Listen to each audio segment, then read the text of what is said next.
இந்திய அளவில் மூன்றாவது பொதுவான இறப்புக்குரிய காரணமாக விளங்குகிற ஒரு பெரிய நோய் நீடித்த நுரையீரல் அடைப்பு நோய் என்பதாகும்.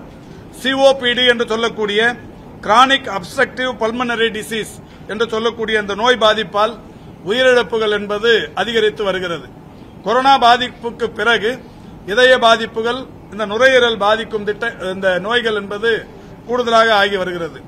மூன்றாவது நோய் என்று சொல்லும்போது முதலில் இதய பாதிப்புகளுக்கான மரணங்கள், பக்கவாத பாதிப்புக்கான மரணங்கள், தொடர்ந்து மூன்றாவது நோய் பாதிப்பு என்றால் நுரையீரல் அடைப்புக்கான மரணங்கள் என்று அதிக அளவில் மரணங்களை சந்திக்கிற நோயாக இருப்பது இந்த சிஓபிடி.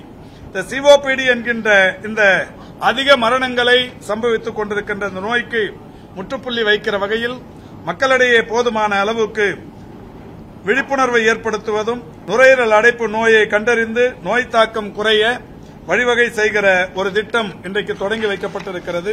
விழிப்புணர்வு ஏற்படுத்துவது மட்டுமல்லாது களப்பணியாளர்கள் மூலம் பொதுமக்களுக்கு நீடித்த நுரையீரல் அடைப்பு நோய்க்கான முக்கிய காரணிகளாக விளங்குகிற நெடுங்காலம் புகைப்பிடிக்கும் பழக்கம், காற்று மாசு, தொழில்சார் நோய் பாதிப்பு போன்றவைகள் குறித்த விழிப்புணர்வும் ஏற்படுத்தப்படவிருக்கிறது.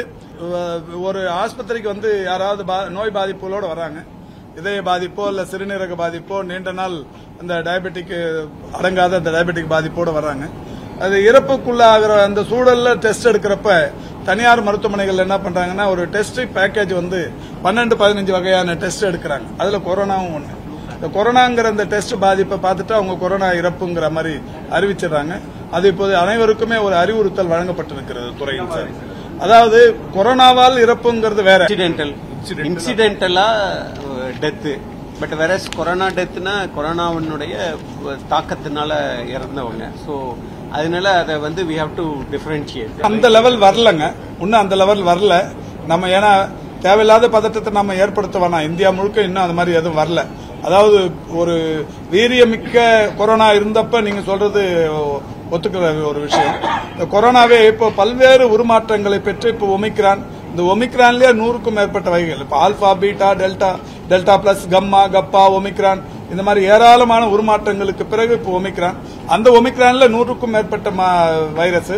இது வந்த உடனே நம்ம ஒரு 19 மாதிரிகளை பூனேல இருக்கிற வைராலஜி டிபார்ட்மெண்ட்டுக்கு அனுப்பி அங்கிருந்து பரிசோதனை பண்ணி ஒமிக்ரான்ல இது ஒரு வகைன்னு நமக்கு ரிசல்ட் வந்திருக்கு.